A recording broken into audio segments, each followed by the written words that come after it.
Welcome, everybody, to a special episode, a special AV Club episode of Mac Stories Unwind.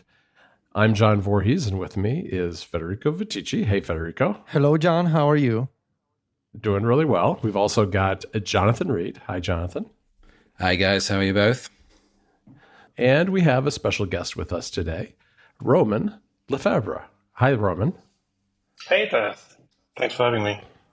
Today, we are going to talk about a game that I think has occupied a lot of our time and a lot of...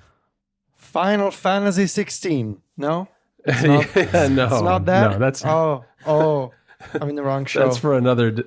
you're on the wrong show, Federico. Get out of here. No, we're going to talk about The Legend of Zelda Tears of the Kingdom, of course. I mean, I think that's been occupying a lot of our time recently, and I know we've got a lot to say about it. So we're going to try to keep ourselves under control and not talk for 6 hours about this game because it's such a deep game. We could probably just go on and on and on.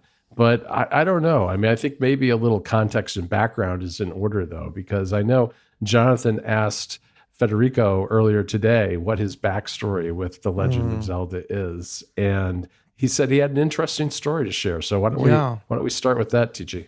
Sure. So my origin story with Zelda, and I think Jonathan asked also because one of my dogs is named Zelda. So I will say that Zelda is my all-time favorite video game franchise, more than Metroid, more than Mario, more than Final Fantasy. And my origin story is, I think, kind of a funny one because the first game I ever played, the first Zelda game I ever played, was not one of the major home console titles. It was not Ocarina of Time. It was not Wind Waker. It was just a couple of months before Zelda Wind Waker for GameCube, which came out in Europe in May 2003. But in March 2003, my first Zelda game was the remake for the Game Boy Advance of A Link to the Past. So my first ever Zelda game was A Link to the Past on the GBA. They came out 2 months before Wind Waker for GameCube, and I knew that I wanted to play that game sort of in preparation for this major debut on the GameCube of Wind Waker, which at the time was really heavily criticized because of the different approach that Nintendo was going to take in terms of graphics and gameplay. I loved A Link to the Past, and arguably, many people would say that A Link to the Past is the all-time best traditional Zelda game before Breath of the Wild. I loved the GBA remake, and I remember I played every day. I had the official guide for A Link to the Past on the GBA, which I remember at the time I was 15. And, that was before the internet, before YouTube. So the official guide was really the only way to solve some of the more advanced puzzles or to collect all the hearts. And then, of course, the fondest memories, though, that I have with Zelda, even though A Link to the Past is technically my debut with the series, I do consider Wind Waker sort of my first, major console Zelda game. And those who know me well know that Wind Waker has a special place in my heart. I loved the graphical style. I loved everything about it. I played it multiple times through the course of my video game career, and it's a game that I revisit quite often. And after Wind Waker, sort of the floodgates opened for me because the Wind Waker edition that I got was the special European version that included a GameCube disc with Ocarina of Time and the Master Quest version of Ocarina of Time. So right after I was done with Wind Waker, in the summer of 2003, I also played Ocarina of Time. And I remember getting help from a friend of mine that summer to solve the water temple of Ocarina of Time, which was notoriously difficult to make sense of. After Ocarina of Time, I played Twilight Princess a few years later on the GameCube. I played Minish Cap on the GBA, which I also loved. I did not like Skyward Sword. That was many years later on the Wii. And I also played what was the train one called on the DS, like Spirit Tracks. I played Phantom Hourglass. I played A Link Between Worlds on the 3DS, and then of course I fell in love with Breath of the Wild. So yeah, my origin story is a remake 2 months before Wind Waker, then Wind Waker with the Ocarina of Time bundle. Wow, that's quite a story, Federico. You fell hard for Zelda, I guess, huh? Yeah. Basically, I discovered the series when I was 15, and I never stopped loving it. What about you, Jonathan? Is Tears of the Kingdom your first Zelda? Yeah, so I feel a bit guilty. I mean, this is my first Zelda game ever, to the point where up until playing this game, I thought that the main character was called Zelda, the playable character. Link. It's a common mistake, Yeah, you're not alone. Yeah. So yeah, this is my first. Yeah, I was sort of initially, I think, was a bit put off maybe by the fact that I thought it was more of a Final Fantasy type game, more of a sort of turn-based style, more strategy style game, which is not my kind of thing. So I think that's what originally had put me off. But when this came out and with all the fuss around it, I thought, well, this is the perfect time to dive in, as many people were lauding it so much. And yeah, I've as you put it, I've fallen hard for Zelda. This has been an absolutely amazing experience, and I'm not even that far into it really. So I've got many enjoyable hours ahead for me. Really, what can I ask you? What is it about the Zelda franchise that I guess you've made you fall in love with it so much? What is it? What is the style of gameplay? Is it the setting? What is it? Yeah, I guess the setting really works for me, like the general sort of fantasy, medieval like setting, and the music and the gameplay is just so satisfying. And I guess there's two Zelda periods in my life. Like there's the traditional Zelda games before Breath of the Wild, and there's after Breath of the Wild. And really, Breath of the Wild and Tears of the Kingdom, they are Zelda games, but they're almost like in a completely different category from the other traditional Zelda games. Before Breath of the Wild, I loved the dungeons. I loved the brainy sort of puzzle solving of A Link to the Past and A Link Between Worlds, for example. Wind Waker, the sort of kind of open worldish approach with the sailing and the sea.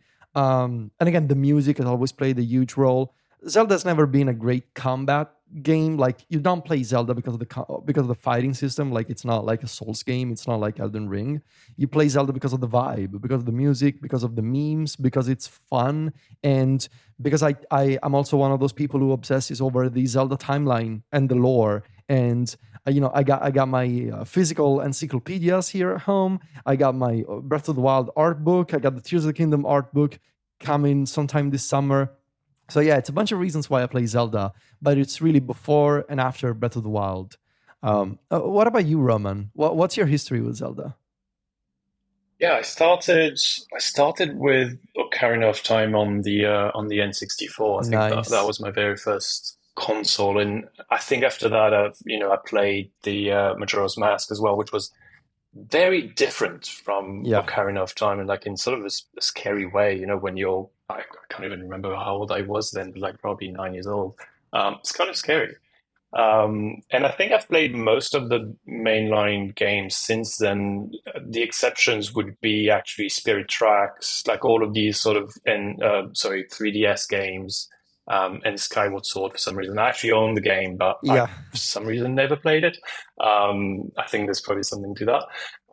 But yeah, like you, I actually also got Wind Waker with the Ocarina of Time bundle, because I'm French, so that was sort of like I think a European edition of some sort. But that was really fun as well. Wasn't that like do you remember at the time in Europe we had what was it called, the Nintendo Club? And I think it was like wasn't it part of the Nintendo Club where you could collect points, and it was like Yeah, I think it was one that I could get yeah. with the points, and I think I had collected enough points to be able to basically get that game for, I want to say, free or for a discount anyway. Yeah, yeah. At the time, there used to be like this with every GBA or GameCube game that you bought, you had like a little coupon code inside, and that Yeah. you would scratch the code and it would count against like your Nintendo Club account. And that was very early days of like, I'm pretty sure that Nintendo Club account no longer works. And at some point they merged the Nintendo Club with the Nintendo ID. I don't even know. I think the Nintendo Club was discontinued like 10 or 12 years ago or something. They were a lot more generous with points and rewards back then than they are right now. Yeah. Yeah. What about you, John?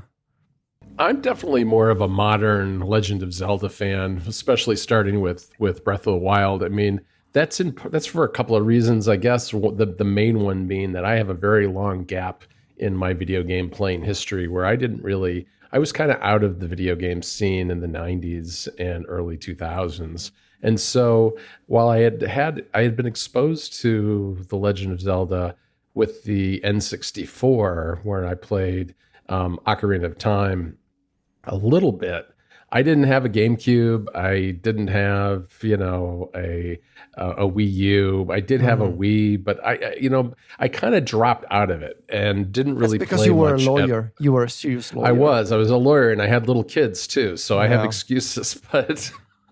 But it was Breath of the Wild that really brought me back to it. That, and a combination with really getting into retro games and picking up original cartridges for things like the Game Boy Advance and the Game Boy, and kind of filling out and backfilling my collection of games that I kind of let fall by the wayside and slowly kind of working through them. And that's where I really kind of got back into The Legend of Zelda and started playing some of those early games all over again. Yeah. All right. So it's basically impossible, I feel like, to sum up in 30 minutes. Tears of the Kingdom. But maybe a good way to start would be to go around and share like how far we are into the game and whether we have completed the main story.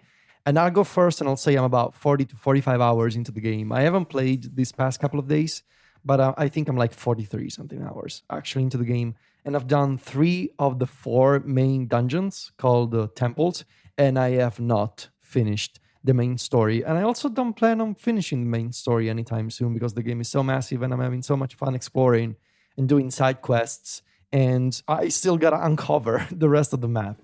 What about you, Roman? Where are you in the game? I think I took a very different approach to you, Federico. Okay. I finished the game. Oh. I'm about 135 hours in. What? Okay. It occupied most of my evenings for multiple hours for many days. And I've just finished all the shrines as well. Oh my God. Okay. 120 of them? 153. 50? Well, okay. All right. So you're a serious gamer over here. I don't normally play video games that much, but I think there was something about Tears of the Kingdom that was so just endearing and just kept pulling me back. It kept putting me back in, and I just couldn't leave it, put it back down when I was playing. So that is probably to blame to the just extravagant number of hours I've played. Very nice. Well done. What about you, Jonathan? I was laughing then when you were asking Roman about how much he'd play, because I knew how much he was going to say, because I think we met up for a quick drink in London, because Roman doesn't live too far from where I work, and we were about 2 weeks after the release of the game or something like that, and I asked Roman, how far are you into it? And he said, I've got about 80 shrines, and I almost fell off my seat because just astonishing amounts to do. But I think like Roman, I think it's always dangerous to start playing this game because the time just sort of falls away. Mm-hmm. I've done several nights where I've started at 9 and thought, I'll just get a couple of hours in before I go to bed at 11. And then next time I look at my watch, it's 1:30 in the morning or 2:00 in the morning, and I realize I've been playing for 5 hours. And I should say that hasn't happened that many times because I'm only about 25 shrines in, so I'm not that far in. I've not gone into a dungeon yet, So I am not that far into it, but I mean, my excuse is that I have a young child, so I'm using her as an excuse as to why I haven't had time. That's But I fair am enough. Fair enough. every moment I'm getting, I'm trying to play because it is. I'm really loving this game. I've never enjoyed riding a horse in a video game so much as I have in this. It's just every little bit of it is just so much fun to do, even just wandering around. So it really pulls you back in. So not too far, but I'm planning to make this last and get my money's worth out of this for sure. Yeah. John, where are you in the game? I think I left you and you had done 2 temples or one? No, I'm actually still at one temple. I did the temple. Rito Village Wind Temple, I think is that Yep. one. Yeah. And I kind of go back and forth the way in my approach to this game. I go between, okay, I'm going to really focus on whatever the current side quest is, or getting to one of the temples like I did with that one. And I go from doing that to just kind of wandering around aimlessly and just going wherever I feel like going. And I've been in that groove lately. I mean, I took a couple of weeks off during WWDC and the week afterwards. So I had been playing, I've kind of started ramping back up though. And while I'm not sure what my exact hours are, I've really covered an awful lot of the map, but haven't really,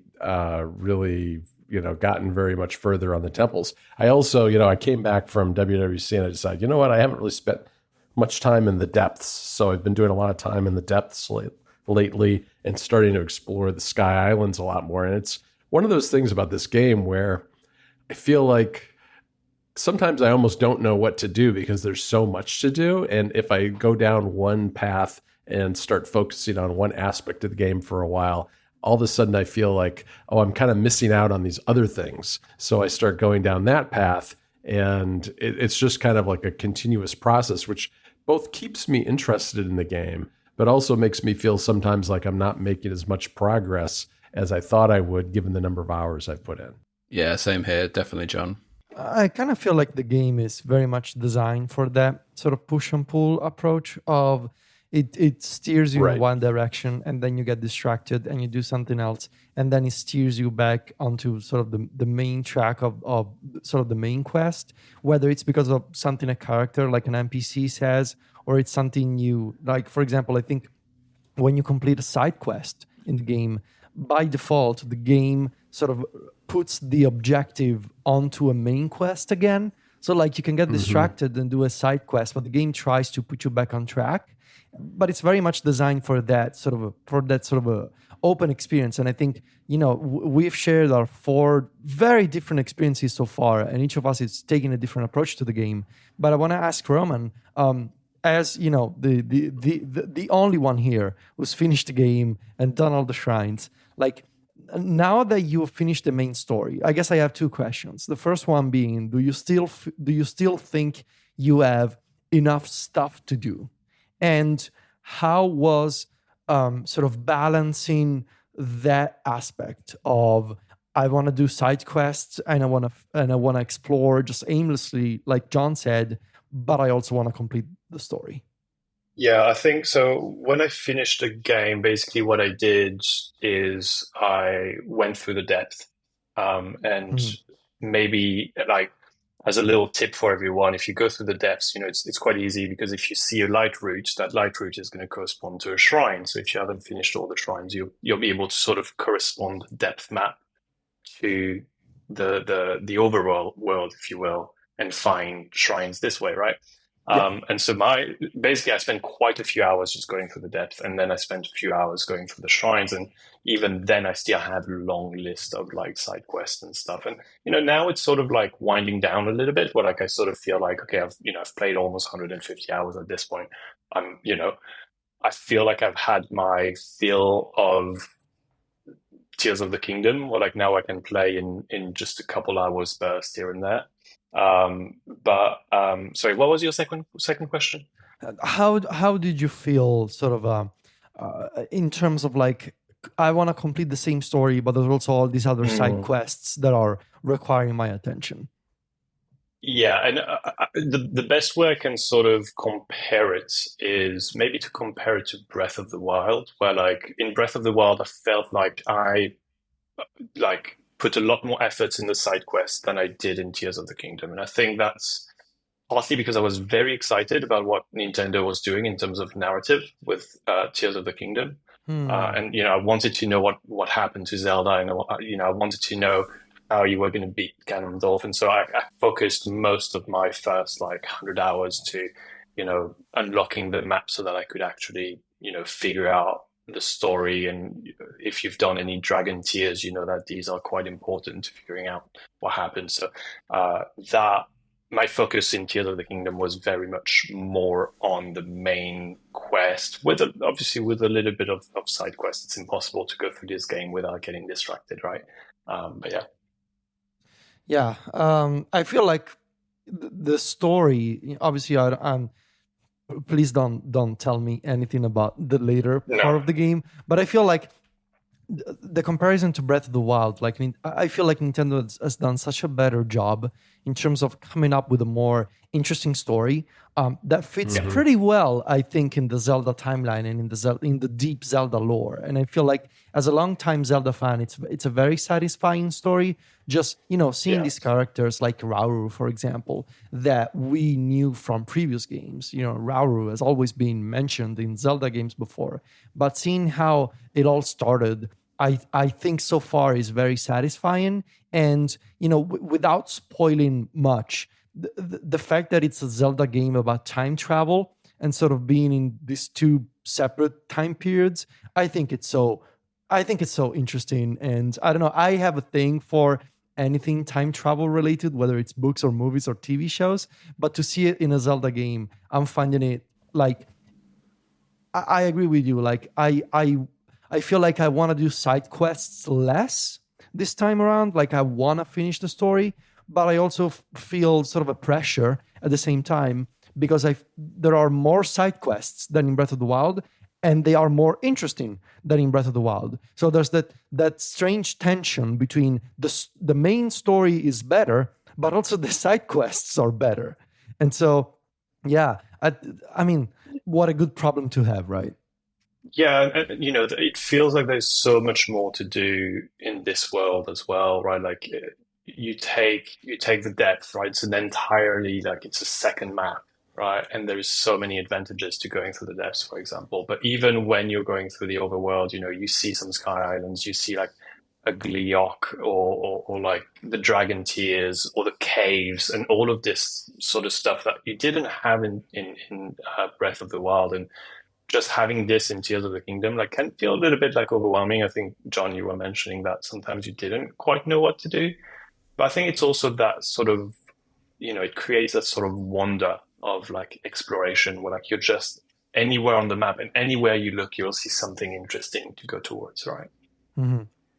Jonathan, I'm curious to hear from you. Like, as your first Zelda game, like you don't have any preconceptions from previous Zelda games. So No. all that you're seeing in this game, like the Zonai devices and Ultra Hand and the open world approach, like all of this to you must feel like the default for a Zelda game.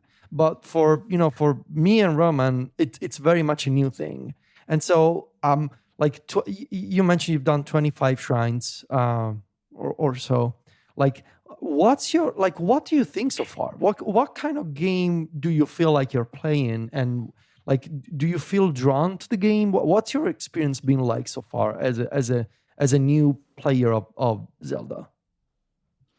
Yeah, it does feel like this will be the default, but I think from reading bits about the game and speaking to other people, this seems to be the sort of the game, the Zelda game that's really sort of pushed the boat out and really gone for broke and done so many bigger and better things. But I think it just has a real beauty to it that you enjoy being in this world and wandering around. And even though sometimes you do feel in the same way that John mentioned, that sometimes you think, oh, what should I be doing next? And you're not quite sure. And so you just end up wandering around for a bit until you sort of bump into something and, you find a little side quest here. And but it's all good. It's all really good fun. It's just carefully making things out of wood and various materials, and with the hand. It's just so much fun. And it's no surprise that you see all those TikTok videos of people making various different things out of the objects in the game. Some slightly more dodgy than others, but it is fun to just sit and make something. And I've been caught out on a few occasions where I've been making something up and then I get attacked by something because I wasn't paying attention, because I've just been too engrossed in making some little raft or something. And I think early on I made a raft and I was very pleased with myself, and I laid it down on the water, and then something came and attacked me from the side. I was like, oh, I gotta kill this jerk. So I went to kill him and then turned around just to see my raft sort of floating off across the water. I was so devastated because I'd spent so long on it.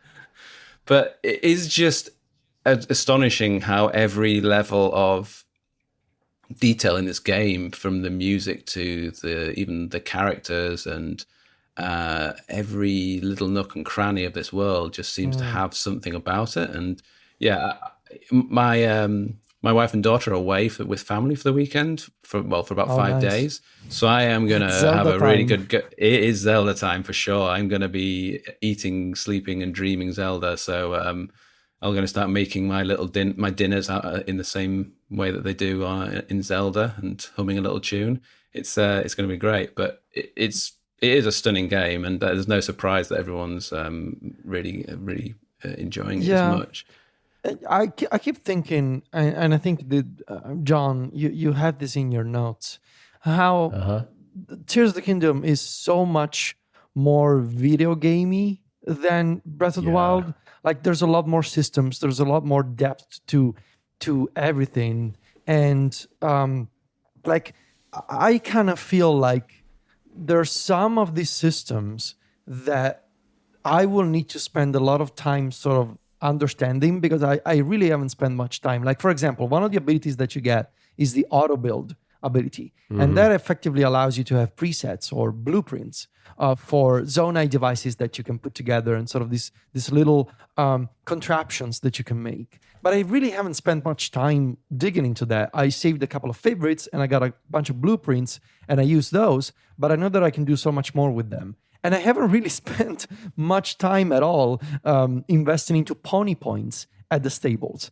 And so, like, how do you feel, John, about like all these new systems as compared to Breath of the Wild, which was pretty much just wander around, do the main story, do the side quests, and just to walk around, do whatever you want? I really like it. I really like it a lot, because I feel like because there's so many options, it allows you kind of play the game and enjoy the things that you like in kind of in your own way.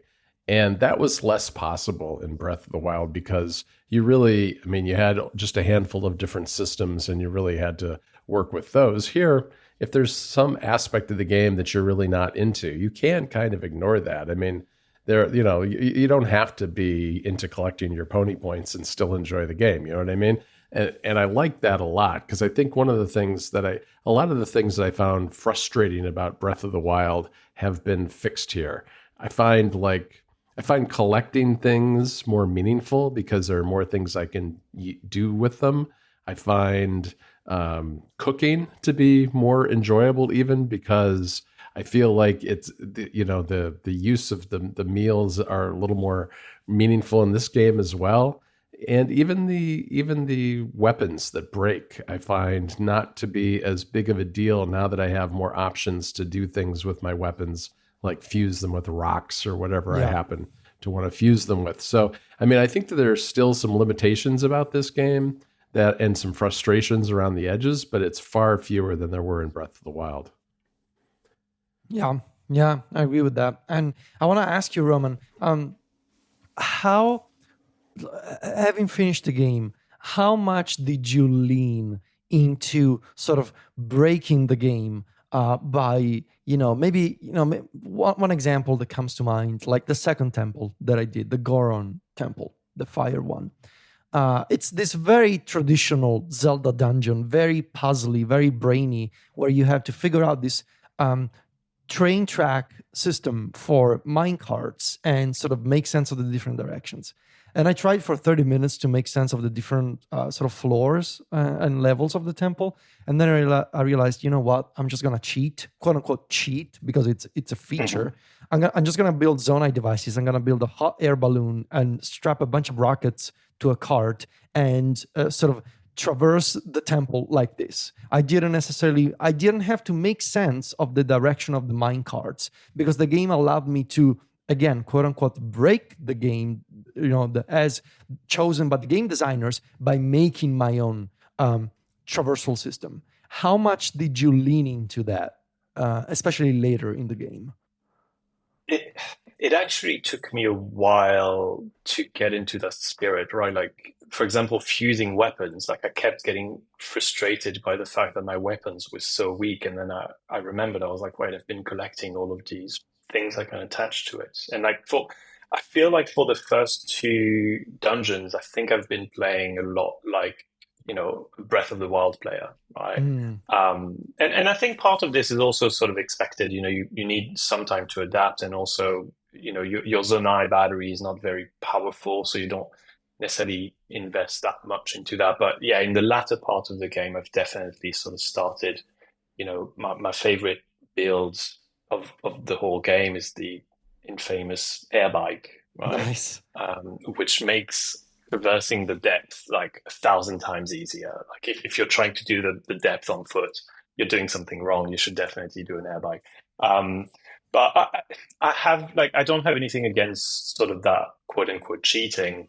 But I did find that, I could see what Nintendo was driving at. And as long as I enjoyed the path they were taking me along, I would sort of, I would play along. And if it became frustrating, like a few of the shrines, I would be like, no, I'm not doing this way. It's not going to work. Yeah. Well, I'm pleased to hear that, and I still need to build a hover bike.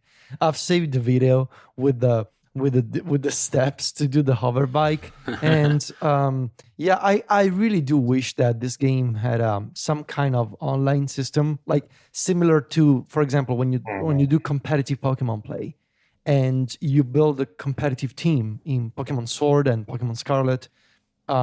You make a team and you can share the team with other people, and you just give them a code, and people go into settings and paste in a code, and you can use somebody else's team without having to build it yourself. And I really wish that Tears of the Kingdom had a similar system for basically online blueprints for Zonai contraptions. Like, let me use the hover bike that Roman built, for example, so that I don't have to make it myself.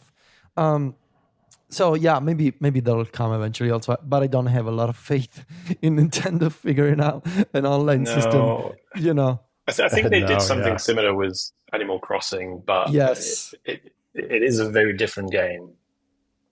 Yeah, but that would be really useful, but we'll see. Yeah, it would be very fun though, just trying out different builds and just having fun, going after monsters and that sort of stuff. So obviously, like I said, there's so much to this game that it's impossible to wrap it up in a, like, Mike and I, we've done 1 hour just about Tears of the Kingdom, just me and Mike, and it still wasn't enough. And it's not going to be enough with 4 people and 30 something minutes. But I guess my general takeaway is, now that I'm, 45 hours is a pretty decent amount of time, and I think I have a pretty good sense of the game. I feel like this game has a bit of a learning curve compared to Breath of the Wild, but that's like, maybe that's a negative, right? But once you go past, and it's not a steep learning curve, like it's not Elden Ring style learning curve, but I feel like once you move past that and you realize, I can upgrade my Zonite battery, or so that's why I need to collect Zonite.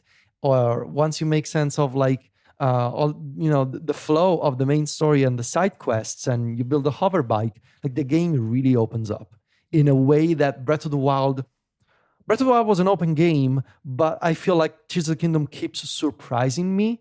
Whereas I remember my playthrough of Breath of the Wild, like after a while, it was just like, okay, I need to explore, I need to do the side quests, but that was it. Like, whereas here, Right. because of all these different systems, the game keeps surprising me. And I think that's why overall, and I said this on Remaster, I'm going to say it here too, I think overall, I prefer this game to Breath of the Wild. Yeah, there's a steeper learning curve for sure, but I think it rewards you a lot better than Breath of the Wild did. Yes. And that I think makes all the difference because it keeps you engaged and keeps you wanting to learn more instead of just feeling frustrated at times. Yeah. Well, what's your takeaway, Roman? I'm assuming that you also played and finished Breath of the Wild, given... Yes. Well, yeah, okay. Yeah. Pretty safe assumption. Yes. Well, I like to sort of keep like sort of a top three of my favorite video games, and Breath of the Wild was second behind Witcher 3. And mostly because I thought, the dungeons were not all too engaging. Yeah. The story was okay. I hated the Guardians. They just like every time they came up, I was so nervous, so stressed. And Tears of the Kingdom just sort of feels like it addressed most of these issues, right? Like the dungeons are great. Like making your way up to the Wind Temple is just amazing. Oh my God, yes. Just absolutely epic first temple. No Guardians. You do have Gloom Hands, but which are creepy. They're creepy, but they're not stressful, I think. And yeah, I think in the story overall, it's just head and shoulders above Tears of the Kingdom, really. Yeah. Sorry, Breath of the Breath Wild. of the Wild, yeah. Yeah. So overall, would you say that, like, on balance, you prefer this one to Breath of the Wild? Absolutely. Yeah. I mean, this has shot to my number one favorite game of all time now. Mm-hmm. Jonathan, so you said you're gonna keep playing this game, and you feel you continue to feel drawn to the game, which I think is quite an accomplishment as a new player. Like, you're not finding this game intimidating, and you feel like you want to keep playing it. No, absolutely. I think that's the beauty of this game is that if you're a big gamer like you guys are more than me. I mean, I have a Switch at home, and we've got it during lockdown, and we play a few games now and again, but it's not doesn't get a huge amount of use. And I haven't owned a console for a few years, but there is something really clever and beautiful about this game that it kind of encourages your inquisitiveness and sort of making you sort of think bigger. And I think especially early on, I was getting I got stuck a few times because I was trying to, I think one early thing that happened to me early on is right at the beginning where you have to go speak to the captain who's leading the search party right at the beginning. And you go through these big double doors at the beginning. And I came up to the door and I was like, how do I get in here? I was like trying to climb the door, trying to go around. I was like, I can't do it. And it took me a good like 20 minutes of trying to figure it out. And I thought, oh, the Ultra Hand. Use the Ultra Hand and pull the door open. And it's that thinking that I think this game encourages a lot of the time is that, there's not a straight way of doing everything. It's not a walk through something, battle some bad guy, go further on or go around this bit. You've got to use all your various tools, use your things that you've concocted, fusing things to various other weapons. And it really kind of encourages an imagination, which I haven't seen. I'm not a huge game player, but I've not seen anything like this in any game I've played before. So, I'm looking forward to going back into it. And if I don't play it for a couple of weeks, I'm definitely going to come straight back to it when I get the chance. It just has a real enjoyable quality to it that I think speaks to experienced gamers and casual gamers like myself. I keep mentioning the riding on the horses. I love riding on the horses, but there's something about the way they've constructed that where you don't just ride the horse. You've got to ride the horse, but then you've got to calm it down while you're riding it. And there's just little details like that which just make it such an enjoyable thing to play. So I'm loving this game. It's certainly probably my number one game that I've ever played, really. Although that list is not hugely long. Well, John, I think it's a great place to stop. Yeah, I think so too. Thanks again for joining us, everybody who's been in the Discord for this live edition of Mac Stories Unwind. We'll be releasing this as Mac Stories Unwind Plus later today, and then in the regular Mac Stories Unwind feed tomorrow on Friday. And that's it. Thanks again to our special guests, Roman, and thanks to Jonathan and Federico for joining me today. Talk to you later, guys. Bye-bye. See you later. Bye. Thanks for having me.